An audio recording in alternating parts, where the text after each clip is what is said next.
നടപടികൾ പൂർത്തിയാക്കിയ ഒരുപാട് ഫയലുകൾ പലരുടെയും ലോഗിനിലുള്ളതായി കാണുന്നു.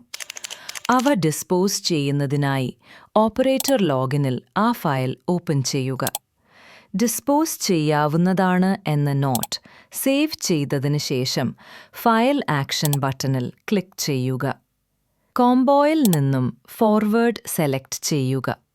തുടർന്ന് ഫോർ ഡിസ്പോസൽ എന്ന ടിക്ക് ബോക്സ് സെലക്ട് ചെയ്യുക. അപ്പോൾ ഡിസ്പോസ് ചെയ്യാൻ ഒരു കൺഫർമേഷൻ മെസ്സേജ് വരും.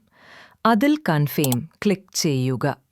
ഇപ്പോൾ ഈ ഫയൽ ഡിസ്പോസൽ മാർക്ക് ചെയ്യപ്പെട്ടു എന്ന മെസ്സേജ് വരും. അതിൽ ഓക്കെ ക്ലിക്ക് ചെയ്യുക. തുടർന്ന് ബാക്ക് ബട്ടൺ ക്ലിക്ക് ചെയ്യുക. സബ്മിറ്റ് ക്ലിക്ക് ചെയ്യുക.